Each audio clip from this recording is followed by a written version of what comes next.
Welcome to There is a Method to the Madness. My name is Rob Maxwell. I'm an exercise physiologist and personal trainer. I'm the owner of Maxwell's Fitness Programs, and I've been in business since 1994. Today we're all going to talk about strength because strength matters. Before I get into that, speaking of strong, the strongest real estate company in Volusia County is the Gilden Group, and Jonathan and Lynn Gilden of the Gilden Group of Realty Pros is simply the best in a changing market. You want to make sure that you're having the true pros help you. And let me tell you, it is a changing market if you're paying attention out there to the selling of houses, which is starting to decline significantly. Interest rates are going up. You really want people that can help you. They can be reached at 386-451-2412. All right, so strength matters. What does that mean to you when I ask you that as you're driving along in your car, or you're listening to this as you're exercising or cleaning house or whatever you might be doing? When I say strength matters, what comes to mind? So I originally, if someone were to say that to me, and I hear that a lot, oh, strength matters. It's like, well, I think of working out, I think of barbells, I think of strongmen, I think of those types of things. But this is really about strength in general, because strength has many, many, many different forms. We can be strong of mind, strong of body, strong of will, and strength matters in all of this. And the reason why I bring this up is because everywhere I go, as far as if I'm in my professional realm, when I go to talk to people, or if I go to the gym and clients are asking me questions, or one of Ellen's clients is asking me a question, or I go to the Mayor's Fitness Challenge in Daytona Beach Shores, where Ellen and I are helping out do a strength training class there, which has been very rewarding and very fun. People will come up afterwards and ask me some questions, and that's great. I've always told people I love fielding questions. Like, one of the things that I actually would enjoy doing is literally sitting here and answering questions most of the day. And I'm really not being funny. I really do like that. I like when people come up and ask me for advice on a certain exercise or a routine or something like that. So I actually like fielding questions. Maybe not in the middle of Publix or in the parking lot somewhere, although, that's not the end of the world either. But I do like it in my professional realm. And most of the questions I get, and a few I got the other day, I bring it back to strength. Like, everything talked about, asked about, is in some way, shape, or form about strength.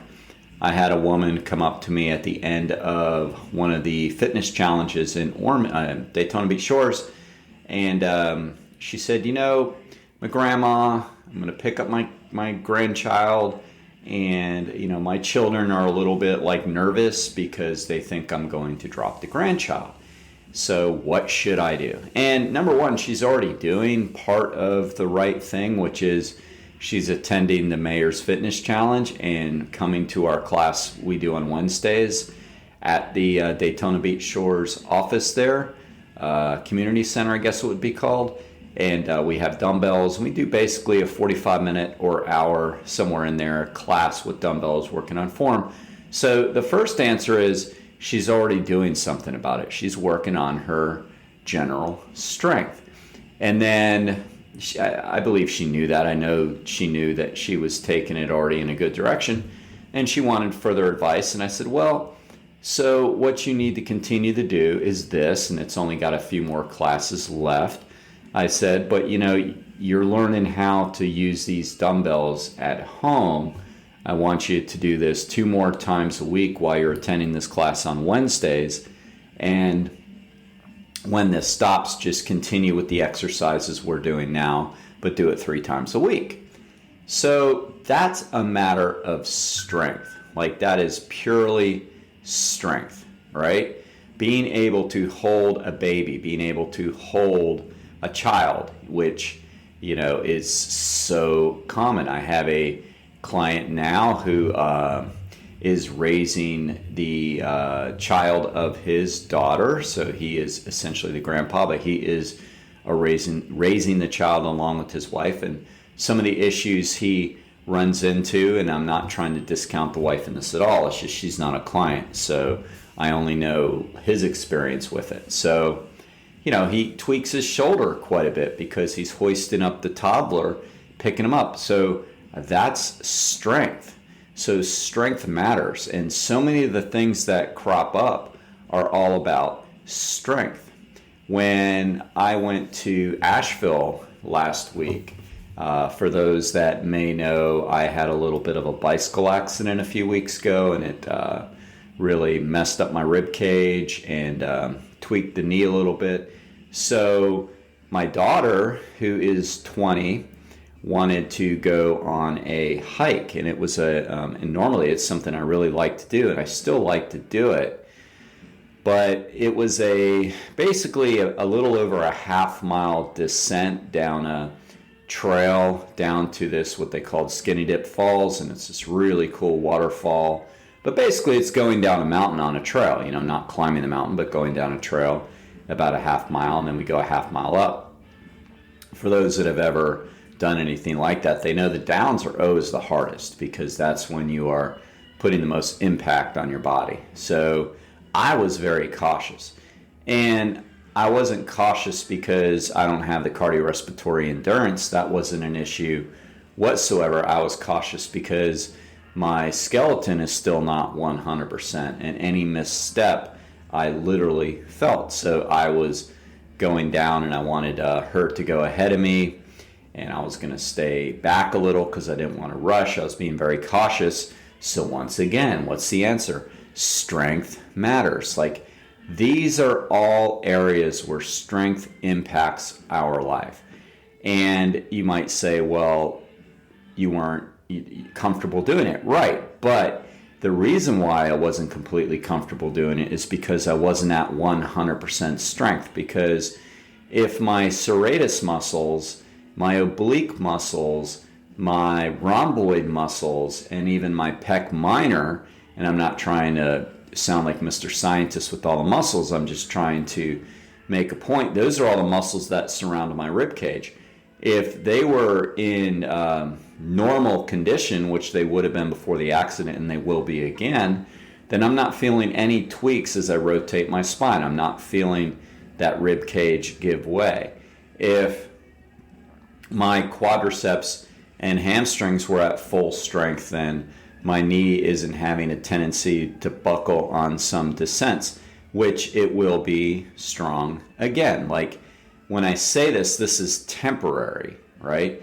And I also need to add the caveat that when I crashed, I hit the ground pretty hard, and due to my due to my working out strength levels, I didn't have as much damage as I could have had. Thank God I am stronger and was able to withstand that pretty good. So once again, strength matters. A lot of times with endurance athletes, I notice it with cycling, more so than running, much more so than running. I'd almost say that running has very little to do with any of this that I'm getting ready to say, but cycling big time. A lot of what some cyclists run into, people who are trying to cycle more as a hobby, really do some longer rides or do some faster rides, but, not just recreationally riding my bike to the store or riding around the block, but really doing some serious hobby cycling or even competitive cycling. One of the drawbacks they might have is strength. They have the cardiovascular system. They have the heart and lung package due to maybe doing other things like running. But then they get on a sport-specific bicycle, meaning it is different than running. Then if the quads aren't strong enough to turn the pedals, then it doesn't matter how fit the cardiorespiratory system is as far as propelling a bike. So once again, I have to continue to say it, and this is something I want you to say all day. all day, people, strength matters. And I say to people when we're out cycling, and they're complaining about not being able to get the speed up, a lot of times it is not due to the cardiovascular system. Rarely do they say, my heart rate is too high, my breathing's too heavy. It's no, they can't turn the pedals, or there's too much fatigue in the legs. But oftentimes it's as simple as they can't turn the pedals, because in order to turn a big gear on a bicycle, and I don't want to go into too much depth of all this on cycling, because that in itself could be a very, very long part of the podcast. But the gearing on bikes is that the bigger the gear, the harder it is to turn, as I'm sure you might understand. And that's going to take strength to push it. Now, cycling is, and the same is true for crew and rowing, so they're very similar to each other. But cycling is about power. And power is defined as force times distance divided by time. So essentially, the quicker you can turn a big gear, the faster you're going to go. And a lot of times with people, their limiting factor is the strength. The endurance, the cardio is there, but they can't turn the big gear. So once again, it comes down to strength matters. The same could be said in rowing too. They might have the cardiovascular system to repeat the action and be able to recover and continue. That's all a product of endurance. But if they can't get a lot of distance out of each strength or out of each stroke, that is a product of strength and power. So once again, strength really matters. Now, I also want to get you to think about how we're talking about strength physically, right? But I also want you to think about how strength of mind, right? Strength of spirit. These things, I believe, really overlap. I have seen it so many times where somebody starts to get stronger physically, and they can see it in the gym. They can see it with the numbers going up. We keep charts here on people for a multitude of reasons, but one of them is to show them more than us, because we keeping the chart, like, we essentially know what to do next. The plan has been figured out long before we start to track the chart. We keep the chart because it's good to have some form of information, some form of data. But one of the biggest reasons is we can show people at the end of a cycle or at the end of a few weeks or whatever how much strength that they've gained. And it's always significant. Like just the other day, we had somebody start up maybe 5 weeks ago. She's a previous client, and she came in pretty fit and just wanted to get stronger, get in better shape again. And she started out again one way, because we do an assessment. When I say one way, she's already pretty fit, but we do the assessment, certain things, chest press, seated rows, squats, things like that. And she already went up after a little bit over a month significantly in all areas. And this is somebody that was already pretty fit. So what I mean by that is, if somebody is really out of shape, their improvements are going to be greater. I mean, obviously, right? You have more room to work with that. There's going to be even greater improvement. But this is somebody who is already active and making gains and improved. And I know it made her feel really good about herself, and it should. I know when I hit different numbers in the gym that are positive, I feel good. I'm like, oh man, that's great. I was working really hard. Like, for example, my piano coach, piano teacher, but I jokingly call her piano coach. And she's also a personal trainer and a triathlon coach. So we were talking to each other. She was really proud of me, proud of herself, because she sent me a text a few weeks ago, longer than that now, probably a month ago, that said, hey, I did 3 pull-ups on my own. It's like, wow, that's really good. because it is. And she said by, I forget what date she said, but she wants to be able to get 5. I said, there you go. By that same date, I want to be doing 15. So we kind of sent the challenge out to each other because, again, strength matters. Pull-ups is a matter of strength. I know it's technically an endurance exercise too, but let me tell you, if you don't have the strength to pull your body up one time, then it's also a product of strength. And to me, pull-ups has always been one of those that I value largely. So I said, I'm going to do 15 when you do your 5. And at the time, I think I was around, I think I was around because the bike crash set me back a little bit. It's hard to do pull-ups with the rib cage all tweaked.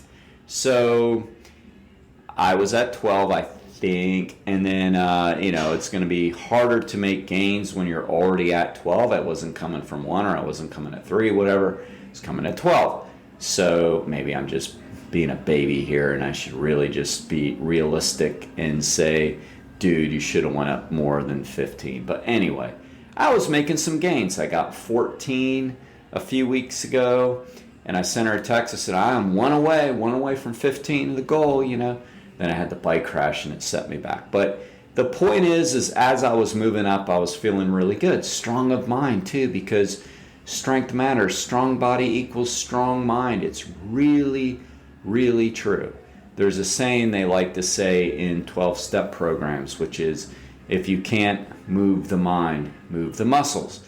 So, basically what that means is that you're sitting there, you're going stir crazy, you're thinking of all these negative things, and it's just like, go for a walk, go do something, go get busy.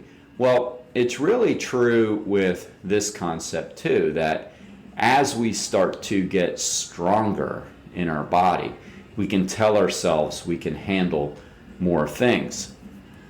When I started my master's program in exercise physiology at UCF, I was lucky because right around that same time, 2 of my professors who became my mentors and became my friends, Dr. Roeder and Mr. Gurgley, were putting on a wellness presentation at UCF, like for the whole student body or whatever. And, naturally I wanted to go and hear what they had to say. And I remember Dr. Roeder was being they were both great, but like this day he was being the most motivational. And he told the story about how he was a 55-year-old PE teacher at one point at UCF. Now he's a professor, but he was just basically saying it like it was. He felt like a PE teacher. And he remembered climbing just 3 flights of stairs at the university and being winded at this age of 55. Now, when I had him, he was in his 70s. And he said that he was mortified at how bad he had let himself go. So he started running, jogging, and that led to a marathon, which he did after training, after just starting at the age of 55. And then that led to him wanting to get into triathlon. And he was one of the first people, he was the first person I knew that ever did the Hawaiian Ironman. So after the age of 55, he started training and doing all this stuff. And then he did the Hawaiian Ironman, I believe, 2 times by the time I knew him. Here's the point. He went on to say that once he knew he could do that, then any challenge that came along the way, he felt like he had the mental fortitude, the strength to say, I can do this. I can swim 2.4 miles. I can bike 112 miles in the heat, what they call the lava fields, really hot over there, horrible crosswinds to get through, and then run a marathon afterwards. He said, if I can do that, I can do almost anything. So I remember listening to that speech, and I thought, that's really, really true. Like, if we push ourselves and focus on getting stronger, and there's a book I read recently called Do the Hard Things, and it's essentially the same thing. And I heard a guy in a podcast this morning say he tries to do something hard every day. Like, he reframes what he calls exercise. He likes to say, I want to do something hard every day. And most of the time, what that is for me in our, pretty synthetic lives here, it's not like most of us have farms to tend to, although I have a couple clients that do. The way for us to do hard things is go to the gym, right? Lift heavy weights for us. lift hard things, like do challenges. I stammered there for a second because I didn't want to be repetitive, but like there's hard things we can do in the gym without lifting heavy weights sometimes. I'm just trying to give you other options, like challenging yourself with the pull-ups if you're able to do so. If you're not, get out the elastic bands and do like helper pull-ups.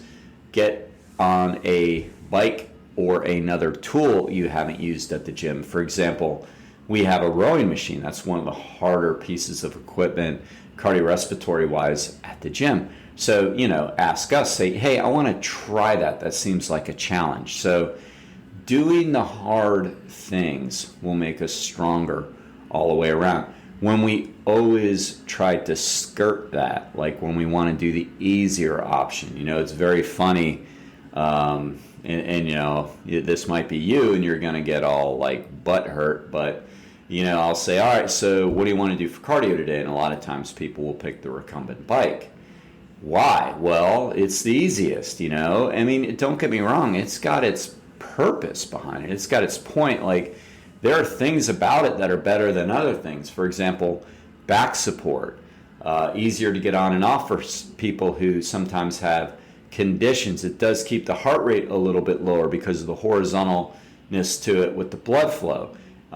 You can work your legs pretty hard without getting your heart rate up due to the horizontalness of the blood flow. So it's got its perks, don't get me wrong, but it is the easiest.